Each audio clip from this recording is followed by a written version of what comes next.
Call this meeting to order. Is the mic on? Yes. Okay. Good morning, ladies and gentlemen, heads of state and government. Last year, here at the United Nations, I called on the world to unite against the evil that is ISIL, or Daesh, and to eradicate the scourge of violent extremism. And I challenged countries to return to the General Assembly this year with concrete steps that we can take together. I want to thank everyone who's here today, including my fellow leaders, for answering this call. We are joined by representatives from more than 100 nations, more than 20 multilateral institutions, some 120 civil society groups from around the world, and partners from the private sector. I believe what we have here today is the emergence of a global movement that is united by the mission of degrading and ultimately destroying ISIL. Together, we're pursuing a comprehensive strategy that is informed by our success over many years in crippling the al-Qaeda core in the tribal regions of Afghanistan and Pakistan. And we are harnessing all of our tools: military, intelligence, economic, development, and the. Now, I have repeatedly said that our case is civil war countries, but against its ideology. And so with the few minutes I have, I want to provide a brief overview of where we stand currently. Our coalition has grown to some 60 nations, including our Arab partners. Together, we welcome 3 new countries to our coalition: Nigeria, Tunisia, and Malaysia. Nearly 24 nations are in some way contributing to the military campaign, and we salute and are grateful for all the service members from our respective nations who are performing with skill and determination. In Iraq, ISIL continues to hold Mosul, Fallujah, and Ramadi. But Iraqi forces, backed by coalition air power, have liberated towns across Kirkuk province and Tikrit. ISIL has now lost nearly a third of the populated areas in Iraq that it had controlled. The enormous sacrifices being made by Iraqi forces and the Iraqi people in this fight every day. In Syria, which has obviously been a topic of significant discussion during the course of this General Assembly, we have seen support from Turkey that has allowed us to intensify our air campaign there. ISIL has been pushed back from large sections of northeastern Syria, including the key city of Tal Abyad, putting new pressure on its stronghold of Raqqa. And ISIL has been cut off from almost the entire region bordering Turkey, which is a critical step towards stemming the flow of foreign terrorist fighters. Following the Special Security Council meeting I chaired last year, more than 20 additional countries have passed or strengthened laws to disrupt the flow of foreign terrorist fighters.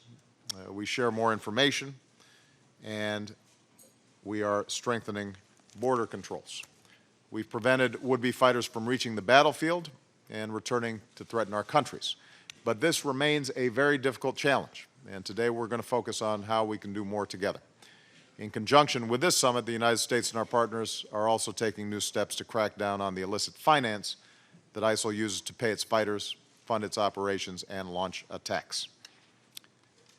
Our military and intelligence efforts are not going to succeed alone. They have to be matched by political and economic progress to address the conditions that ISIL has exploited in order to take root. Prime Minister Abadi is taking important steps to build a more inclusive and accountable government while working to stabilize areas taken back from ISIL, and our nations need to help Prime Minister Abadi in these efforts. In Syria, as I said yesterday, defeating ISIL requires, I believe, a new leader and an inclusive government that unites the Syrian people in the fight against terrorist groups. This is going to be a complex process, and as I've said before, we are prepared to work with all countries, including Russia and Iran, to find a political mechanism in which it is possible to begin a transition process. As ISIL's tentacles reach into other regions, the United States is increasing our counterterrorism cooperation with partners like Tunisia. We're boosting our support to Nigeria and its neighbors as they push back against Boko Haram, which has pledged allegiance to ISIL. And we're creating a new clearinghouse to better coordinate the world's support for countries' counterterrorism programs so that our efforts are as effective as possible. Ultimately, however, it is not going to be enough to defeat ISIL in the battlefield. We have to prevent it from radicalizing, recruiting, and inspiring others to violence in the first place. And this means defeating their ideology. Ideologies are not defeated with guns, they're defeated by better ideas, a more attractive and compelling vision. Building on our White House summit earlier this year and summits around the world since then, we're moving ahead together in several areas. We're stepping up our efforts to discredit ISIL's propaganda, especially online. The UAE's new messaging hub, the Sawab Center, is exposing ISIL for what it is, which is a band of terrorists that kills innocent Muslim men, women, and children.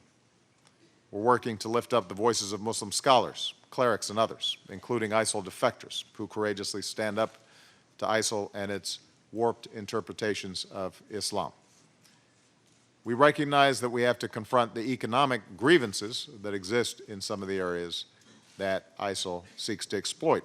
Poverty does not cause terrorism, but as we've seen across the Middle East and North Africa, when people, especially young people, are impoverished and hopeless and feel humiliated by injustice and corruption, that can fuel resentments that terrorists exploit, which is why sustainable development, creating opportunity and dignity, particularly for youth, is part of countering violent extremism.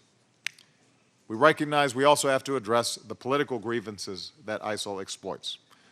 I've said this before, when human rights are denied and citizens have no opportunity to redress their grievances peacefully, it feeds terrorist propaganda that justifies violence. Likewise, when political opponents are treated like terrorists and thrown in jail, it can be a self-fulfilling prophecy. So the real path to lasting stability and progress is not less democracy. I believe it is more democracy in terms of free speech and freedom of religion, rule of law, strong civil societies. All that has to play a part in countering violent extremism. And finally, we recognize that our best partners in protecting vulnerable people from succumbing to violent extremist ideologies are the communities themselves. Families, friends, neighbors, clerics, faith leaders who love and care for these young people. Remember that violent extremism is not unique to any one faith, so no one should be profiled or targeted simply because of their faith. Yet, we have to recognize that ISIL is targeting Muslim communities around the world, especially individuals who may be disillusioned or confused or wrestling with their identities. And in all of our countries, we have to continue to build true partnerships with Muslim communities based on trust and cooperation so that they can help protect their loved ones from becoming radicalized. And this cannot just be the work of government. It is up to all of us. We have to commit ourselves to build diverse, tolerant, inclusive societies that reject anti-Muslim and anti-immigrant bigotry that creates the divisions, the fear, and the resentments upon which extremists can prey. I'm pleased that here at this summit, businesses, including high-tech companies, are investing funds, training, and technological expertise to support innovative programs that push back on violent extremism. Cities around the world are joining together to build more resilient communities. Researchers are partnering to share best practices, knowing what works and what we can do better. And as we saw yesterday, young people from around the world are participating in their own summit. And these young people, many of them Muslim, are coming together and using their talents and technology to push back on ISIL's propaganda, especially online, and to protect their brothers and sisters from recruitment. These young people are an inspiration and give us hope. And I'd ask everyone to join me in thanking all the young people who are here today.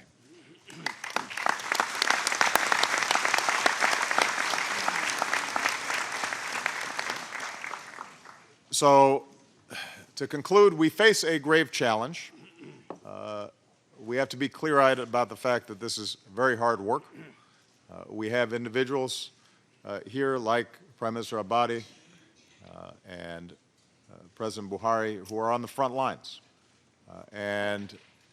This is not going to be turned around overnight because it is not just a military campaign that we are involved in.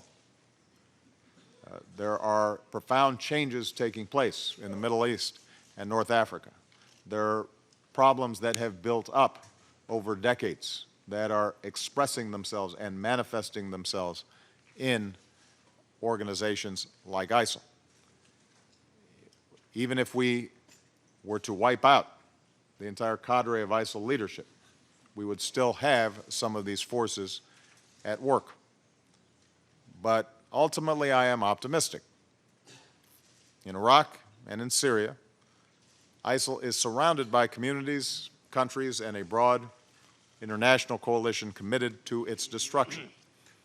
We've seen that ISIL can be defeated on the battlefield, where there is sound organization and a government and military that is coordinating with this coalition and with our diplomatic efforts.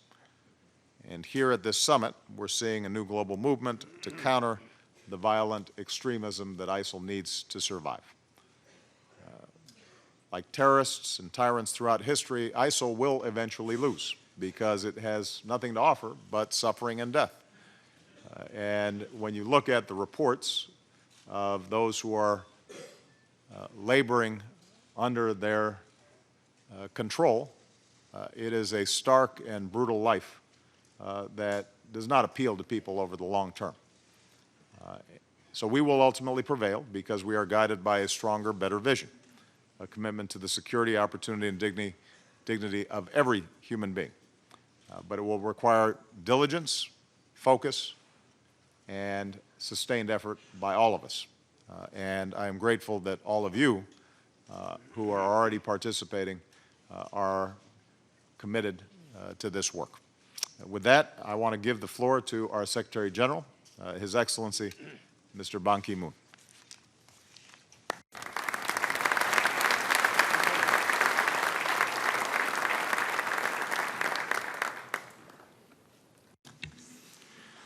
Thank you, Your Excellency President Obama, for your strong leadership and very inspiring and visionary statement today.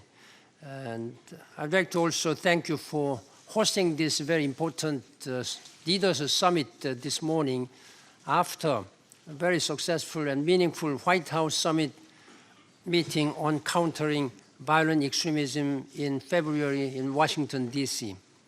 Since then, this process has sparked serious conversations around the world to address the menace at its roots.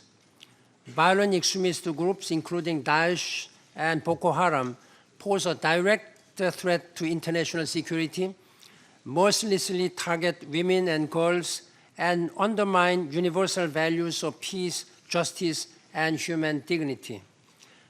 That threat is growing. Our most recent data shows a 70% of increase in foreign terrorist fighters from over 100 countries to regions in conflict. Addressing this challenge goes to the heart of the mission of the United Nations, and it requires a unified response. We know violent extremism flourishes when human rights are violated, aspirations for inclusion are ignored, and too many people, especially the world's young people, with their hopes and dreams, lack prospect and meaning in their lives. We also know the crucial ingredients for success: good governance, the rule of law, open pluralist societies, quality education, and decent jobs, full respect for human rights. Security-focused counterterrorism measures are crucial. Yet we can no longer have such efforts backfire by playing into the hands of those we are seeking to defeat, or by further alienating already marginalized groups or communities. The United Nations Global Counterterrorism Strategy, the Security Council Resolution 2178, provides tools for addressing the scourge of violent extremism, including the growing flow of thousands of foreign terrorist fighters. The duly adopted Sustainable Development Goals also echo the voices of people and critically include a goal of peace, justice, and strong institutions. Our objective must be to go beyond the countering violent extremism to preventing it in the first place. On the basis of an emerging international consensus, I intend to present a comprehensive plan of action to prevent violent extremism early next year to the General Assembly. I hope that each and every member state who are participating in this would closely coordinate to share your experience and your vision, how we can work together to combat and fight this extremism. And we most welcome your suggestions. This plan, which is firmly based on the UN Global Counterterrorism Strategy, will provide specific recommendations to member states on individual and collective actions to systematically address the drivers of violent extremism at every level. It will also put forward recommendations on how the UN system can support member states to prevent violent extremism through first, governments cannot do it alone, create more misery. Third, leaders must work hard to address them. Fourth,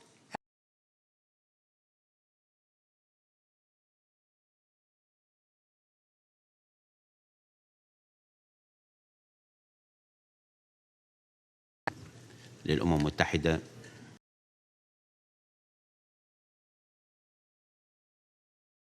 been over one has caused of tragedies, and at the day there has been not only a threat to us but for the whole.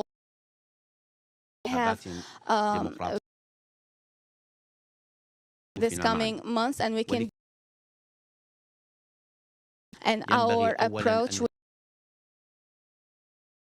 last year from a country that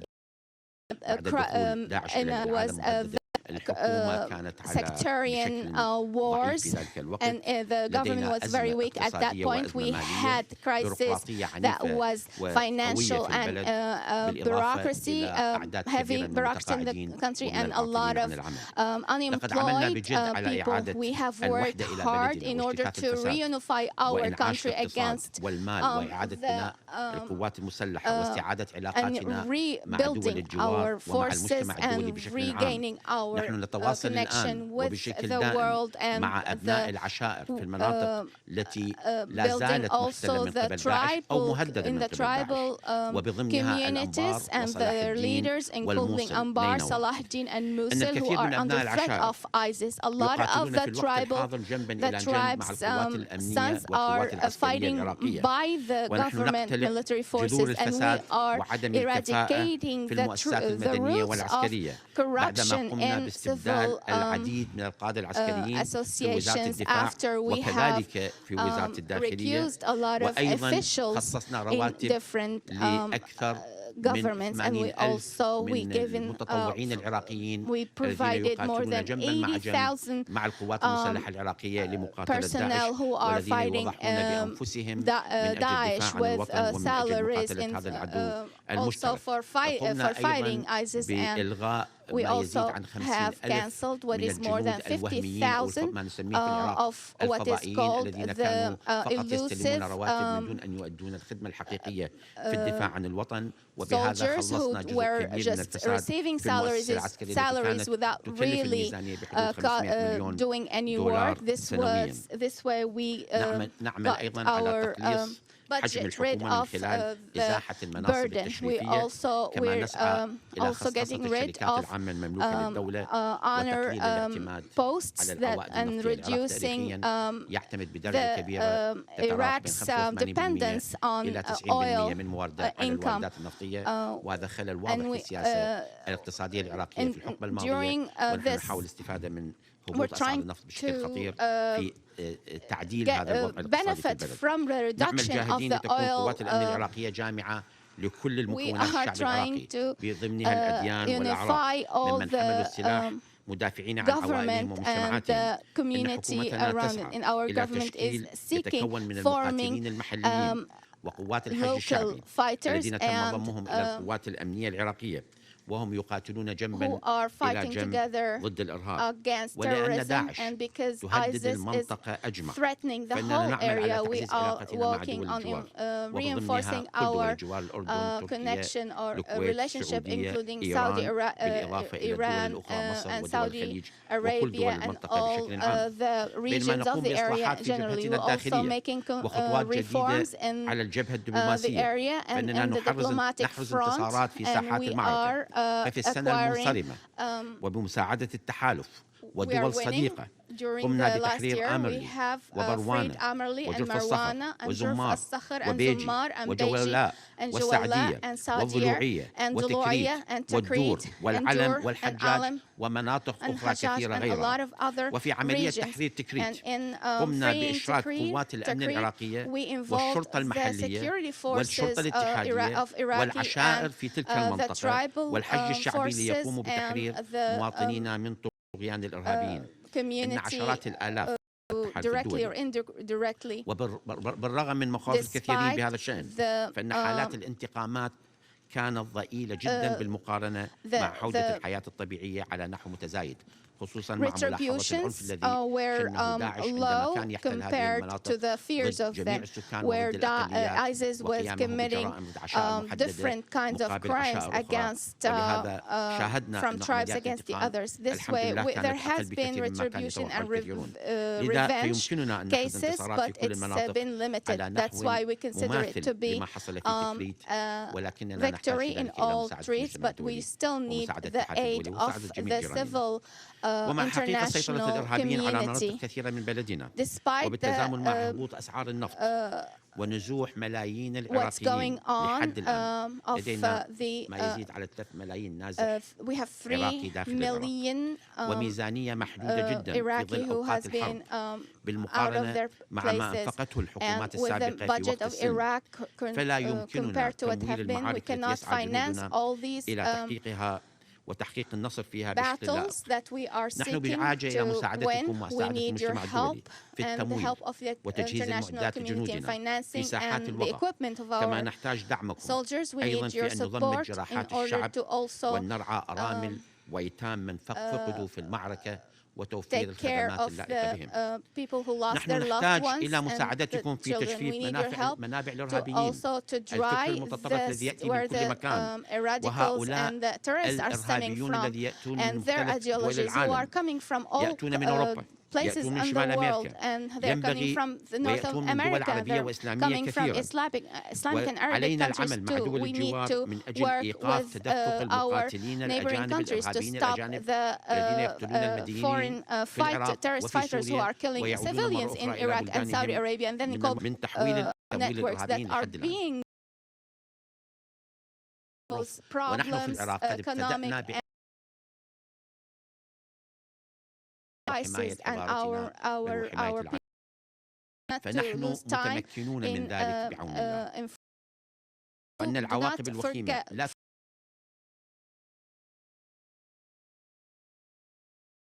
تحت ظروف تحديات كبيرة. بالتالي السيد محمد بوخاري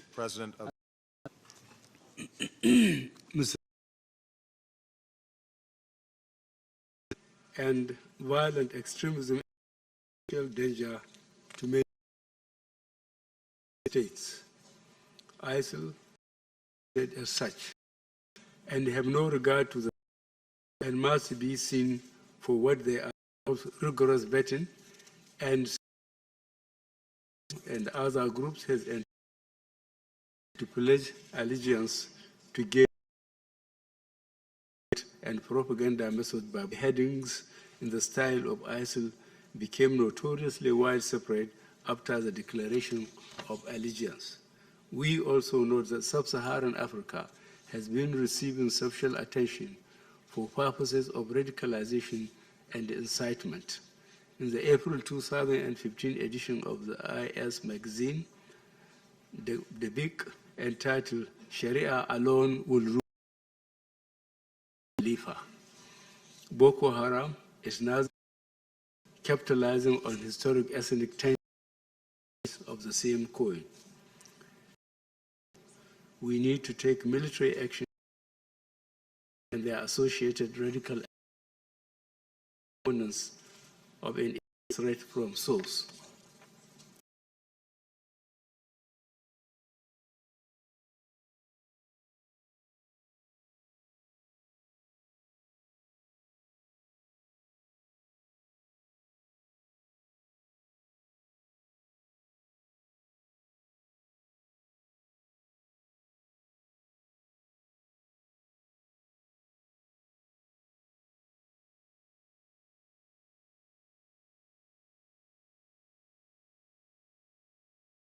Often said to be the root of oversimplification.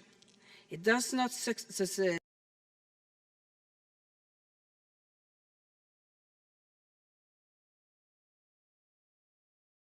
Later that day, a youth camp, many prevent them being recruited to violent extremism.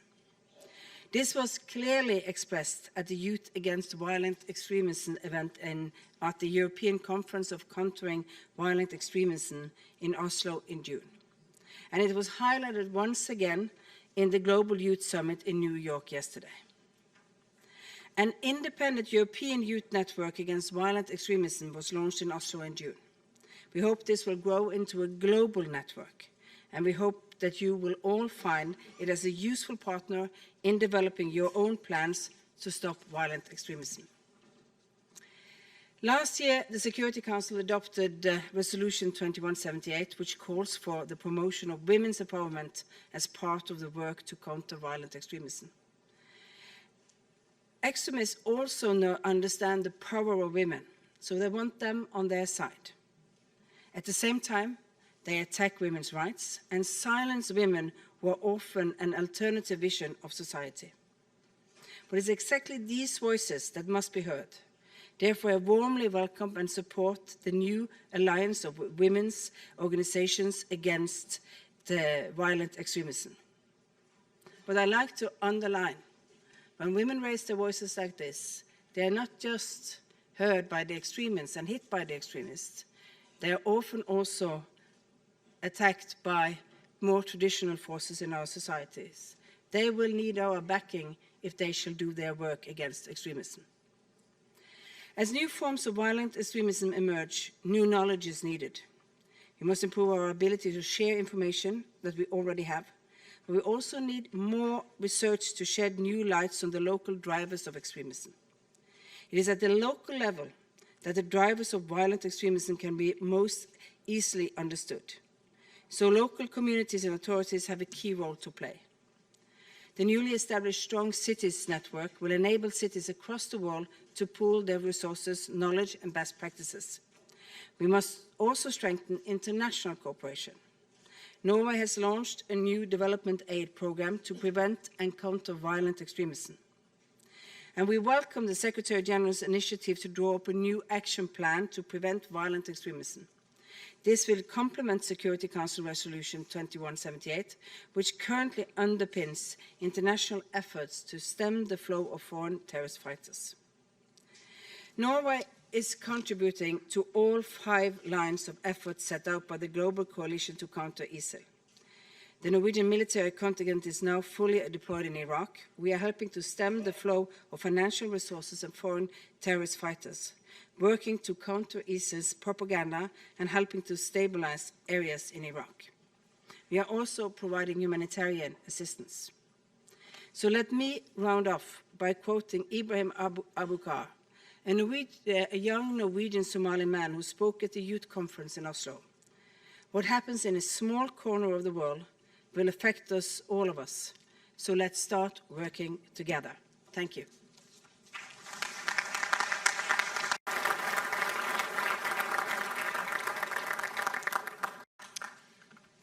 Thank you very much, Your Excellency, for that excellent statement. We're now moving to a critical part of coalition members in discussing how military training and support is the kind of cooperation. I want to begin by of Jordan. Your Majesty. Bismillah ar-Rahman ar-Rahim. In the name of Thank you. As a result of our efforts, Daesh is our strategy and upgrading and Iraq a more as well as an inclusive creates their suffering. First and foremost, fight to protect. Again, and another challenge we still need to address more effectively is the battleground in cyberspace.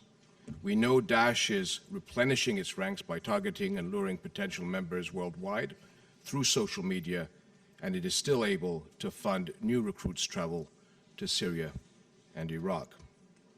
Daesh, Al-Shabaab, Boko Haram, and various terrorist groups that we are looking at are offshoots and franchises of the same threat and are in Sinai, Libya, Yemen, Mali, and now in Afghanistan and elsewhere in Africa and Asia. None of us are safe until we have a path forward that addresses this interconnected reality. This is not a single country's problem. It is not a local or regional problem. It is our collective problem. On this front, Jordan has begun a collaborative effort to reach out to, as a Muslim and Arab state, to countries in Africa to help coordinate and support with stakeholders and build a partnership to address our interlinked threats. We are certain that there is no alternative to a comprehensive approach and close coordination among all stakeholders that considers the threat of various terrorist groups across the wider region. We hope this will align various programs, counterterrorism and security assistance efforts under a unified strategy. Finally, we cannot tackle this threat in a vacuum. A world that allows the Palestinian-Israeli conflict to move further away from the two-state solution is a world that fuels extreme war. Winning hearts and minds remains a big challenge, as this will also require, in the longer and medium term, dealing with governance, poverty, youth, job creation, and education. It is only by stabilizing the entire region, giving people hope instead of fear and destruction, that we will truly address these and other challenges, including the outpouring of refugees, many of whom are fleeing from terror and seeking a decent life far from their homes. Thank you, Mr. President.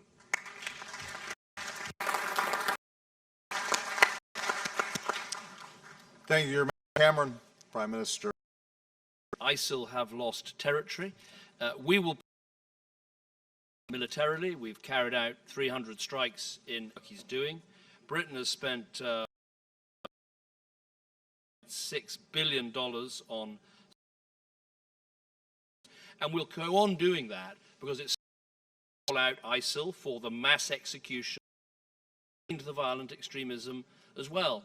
Why do I say this? Well, I say it because the boy who straps a bomb to his chest and blows up an Iraqi town, the guy that stands in the desert with a knife having just beheaded a British hostage or whoever, they don't get there from a standing start. They have extremist views and an extremist mindset to attack the grievance narrative. Sometimes it's being told that the terrible attack that took place in this city on 9/11 was somehow a Jewish conspiracy.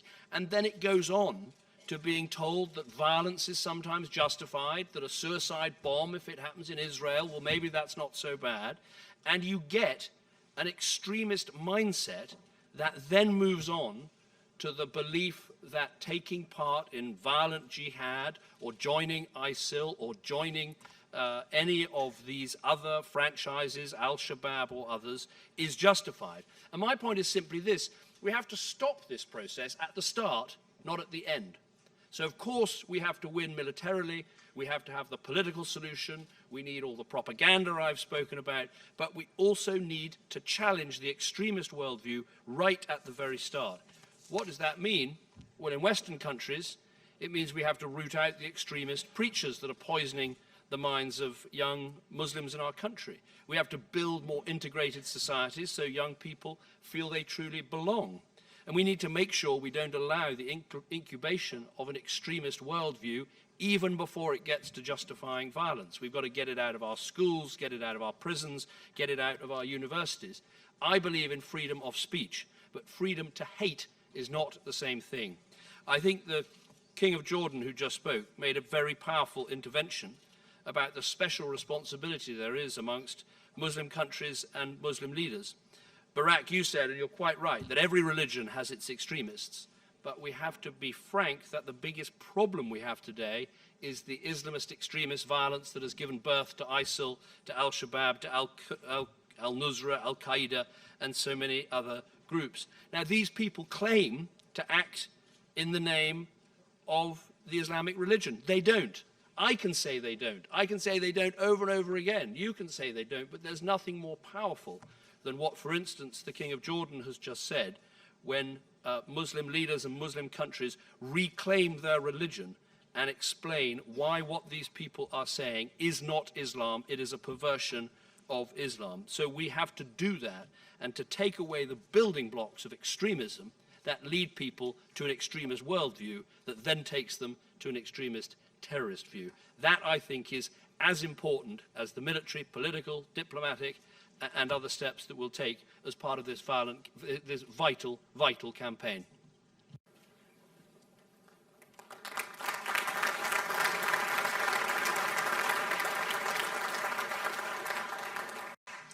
Thank you, David. I want to now give the floor to His Excellency, Mr. Mark Rutte, Prime Minister of the Kingdom of the Netherlands. Thank you, Barak. Esteemed colleagues, ladies and gentlemen. On January 8th this year, I stood among thousands of people on Dam Square in Amsterdam. It was one day after the cowardly attack in Paris on the editorial staff of Charlie Hebdo. One day after the cold-blooded murder of 12 innocent people. People around the world were deeply affected by these events. Je suis Charlie, and we said it in Amsterdam too. It was an evening I'll never forget. There we stood, united and resolute. Men and women from all corners of the earth, young and old, people of every religious background. And our message to terrorists was loud and clear. We are different, and yet we are one. We are the still feel the emotion.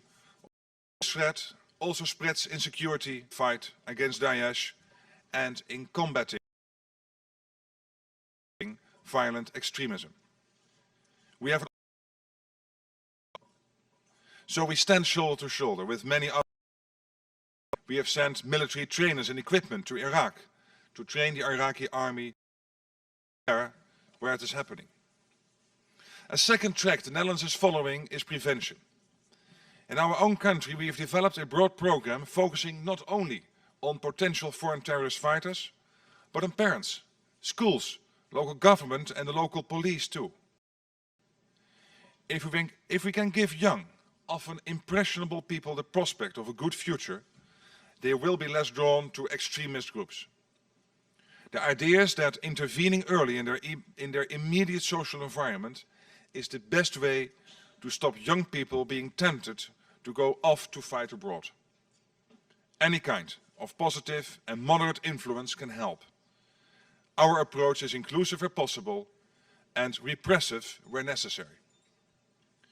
Our international efforts include working with partners in the Global Counterterrorism Forum. The forum is a primary platform where countries can share knowledge and information in order to prevent terrorism. A few days ago, the Netherlands became co-chair of the forum, affirming our long-term commitment. The forum complements and collaborates with the UN and other organizations. Over the past year, there's been a big focus on how to prevent potential foreign terrorist fighters from traveling abroad and how to deal with those who come back. The fact is that violent extremism and terrorist groups like Daesh, Al-Qaeda, Jabhat al-Nusra and Boko Haram are constantly evolving. This is not a static threat and will not simply disappear. The international community cannot afford to sit back. We must be vigilant and protect, and whose Barbara in the Netherlands remains fully committed to the task ahead. Freedom is our inspiration, resolve is our weapon, and together we will succeed in pushing back the terrorist threat. Thank you.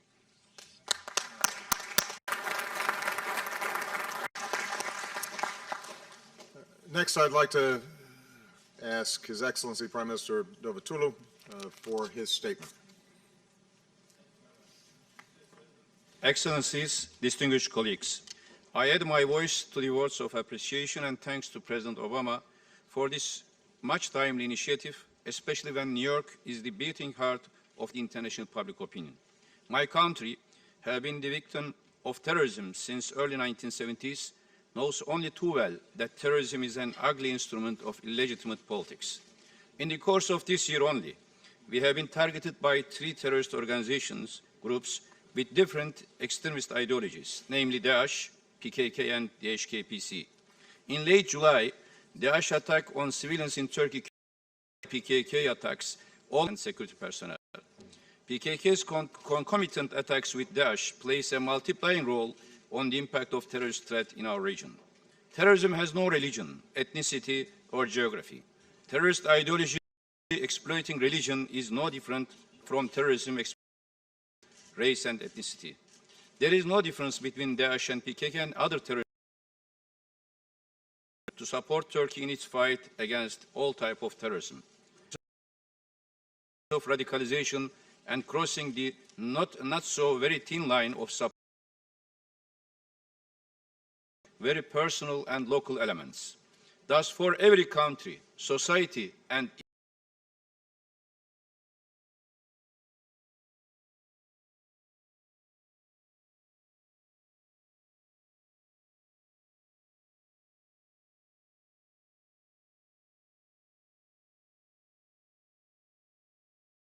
emanating from the colleagues, as the international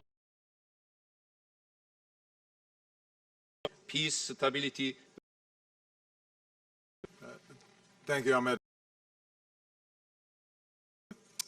Matteo. This is the largest around the world. So to the international coalition against Daesh, particularly through its Carabinieri, Italy is leading the coalition strategic initiative of training hundreds of Iraqi police forces. I think it's very important because this is the signal of a very friendship for the citizens, for the women, children, for the families of the Iraqi people. Italy has taken the helm also, together with the United States of America and Saudi Arabia, of the counter-ISIL finance group. And it's very important underlying some of initiatives in this sector, the new financial sanction, the initiative particularly for the restrictive measures also in our country for self-trained jihadists and foreign terrorist fighters. I think this is a particular but very important. And also we are asking coalition partners to focus on external donation in order to prevent terrorist abuse on non-profit organizations. In Europe, a number of large networks of individual recruiting foreign terrorist fighters have been discovered and suppressed in recent months, exactly follow the money trail, as proven never so true and never so useful. This is important for me. Just 4 brief remarks. First, culture.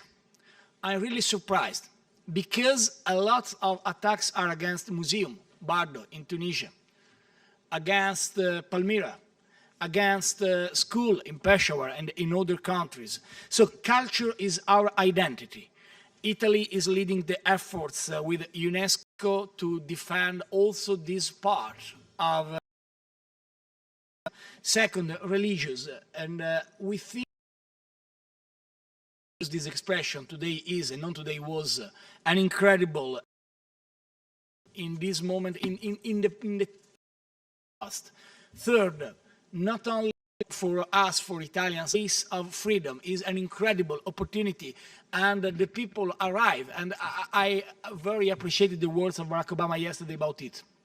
Obviously, everyone is worried for the risks also of social media and social network as a way of recruiting of new terrorists, particularly in our continent, in Europe, in which self-trained jihadists decide to make some intervention and terrorist attack exactly with this.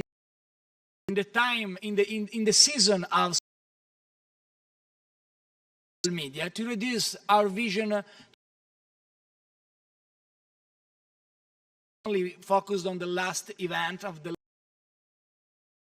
battle. So I wish to offer to President, we are absolutely sure we will prevail.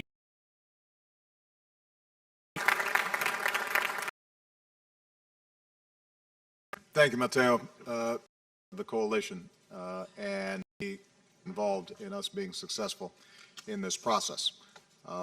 At this stage, I've asked my Vice President Biden, accompanied by my Attorney General, Loretta Lynch, and our Secretary of Homeland Security, Jay Johnson, to chair the remainder of the ISIL discussion, as well as the foreign fighter and countering violent extremism sessions.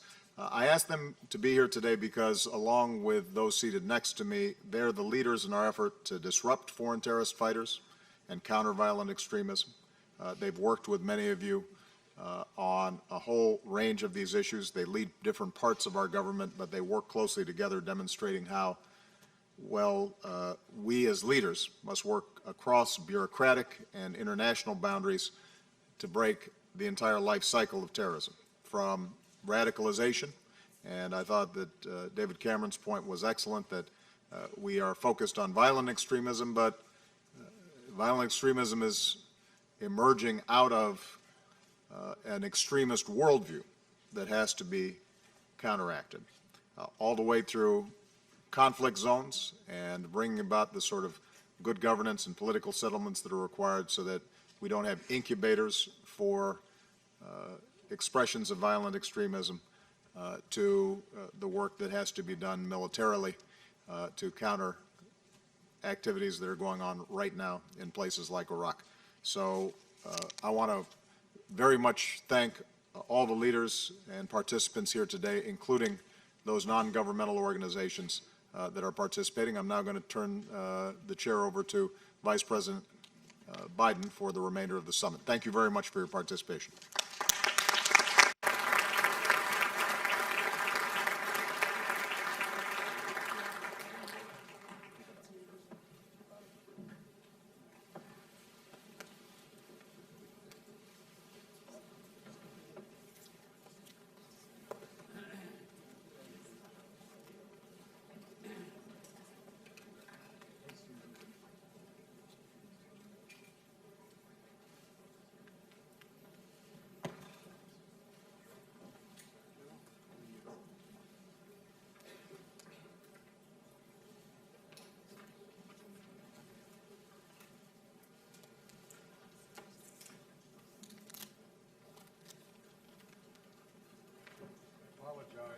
For the delay, and now I give the floor to His Excellency, the Foreign Minister of the Kingdom of Saudi Arabia, Mr. Al-Jabari, and the floor is yours, Your Excellency. Thank you, Mr. Vice President.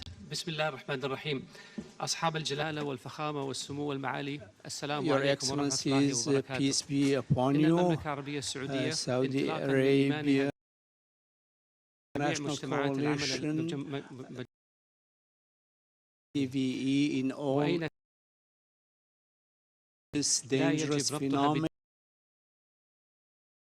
and we are terrorism, but also to find how they act, because وطرحت خلاله فكرة إنشاء مركز دولي لمكافحة الإرهاب وقامت جهود كبيرة لإنشائه المبدئية لمدة 3 سنوات بمبلغ 10 مليون دولار وحرصا منها على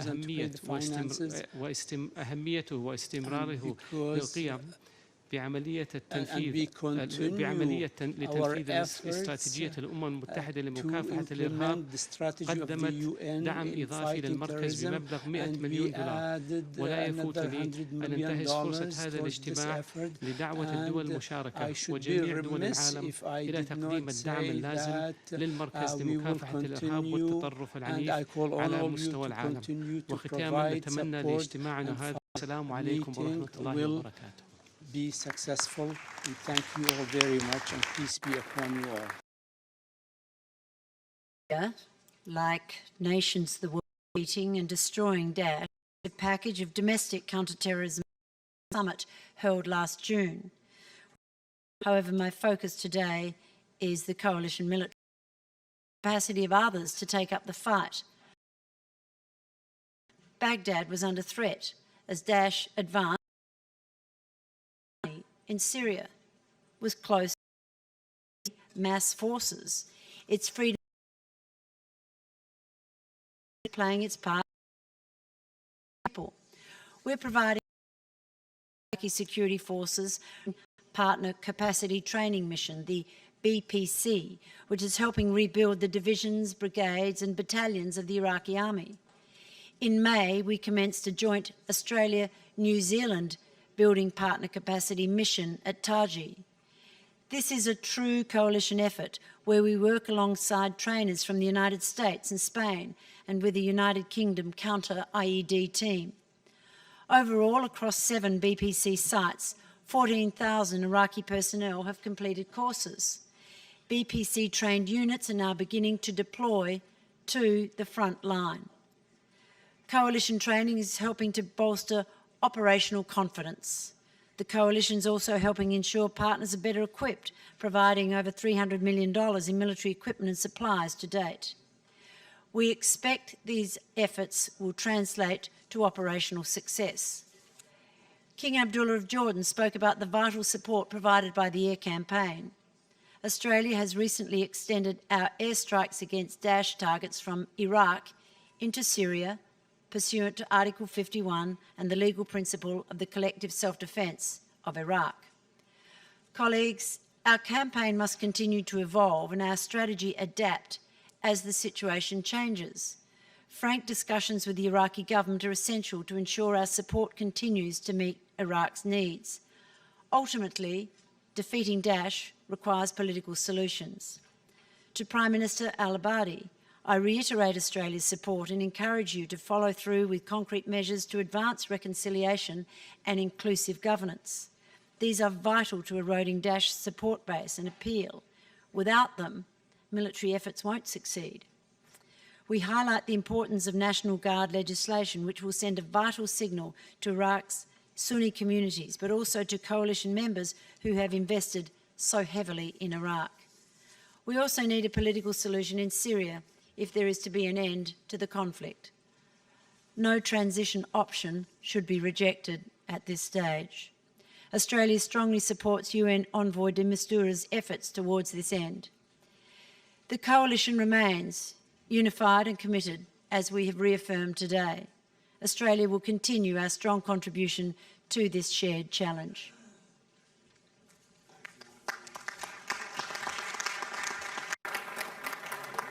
Excellency, the Foreign Minister of the Federal Republic of Germany, Mr. Steinmeier. Mr. Vice President, Excellency, colleagues, first of all, thanks to President Obama for again taking the initiative to assemble our alliance here right during the General Assembly. Together, I think we have achieved some success in the last years. The massive advance of ISIL has been stopped, and in certain regions the group is under pressure, but we all know the defeat of Daesh is far away and the job is not yet done. Germany will continue to support the Iraqi security forces and the Kurdish Peshmerga in their fight against ISIL with training and military equipment. In Erbil, we are training and equipping the equivalent of 2 battalions. We owe respect to those opposition forces on the ground in Syria who are pushing back against ISIL while at the same time suffering attacks from the regime forces. These regime forces still fight their own countrymen instead of focusing on the threat of terrorism. Whoever talks to Assad should therefore convey one clear message: stop slaughtering your own people, start fighting ISIS and its likes. Dear friends, Germany is honored to co-chair the Working Group of Stabilization together with the United Arab Emirates. We help Iraqi authorities provide the safety and security required for internally displaced people to return home once ISIL has been driven out. UNDP's funding have been able to return. This will hopefully. Stabilization requires more than restoring basic services. People will only return to their homes if they feel safe. Demining and counter-IED are major challenges for our stabilization efforts in Iraq, and I would like to thank the European Union for coordinating international civilian efforts in this respect. And I would like to thank Italy for coordinating international support and training to the local Iraqi police forces leading this effort in Baghdad. Successfully countering violent extremist organizations will depend on our capability to address the political root causes. For this, we need an even larger effort. We need an effort which brings to the most important regional players to one table. My impression is this process has seriously started here in New York right now during this General Assembly. I'm convinced only jointly can we bring about peaceful political progress. We owe this to the suffering people of the region. Thanks. I now give the floor to His Highness the Foreign Minister of the United States. سيد نائب الرئيس بايدن، سادة وسيدات، السلام عليكم ورحمة الله وبركاته. تدرك دولة الإمارات حجم التهديد الخطير الذي يشكله التطرف في منطقتنا والعالم، إذ تحاول الأيديولوجيات المتطرفة تسميم أفكار شبابنا وتقسيم مجتمعاتنا وتحريف ديننا بما يخدم أجندتها. كما تؤسس الأيديولوجيا المتطرفة الدعائم للإرهاب، وعليه فمن الضروري أن نتصدى بكلتا الظاهرتين عبر استراتيجية دولية شاملة تستهدف الأسباب الجذرية للأيديولوجيا المتطرفة.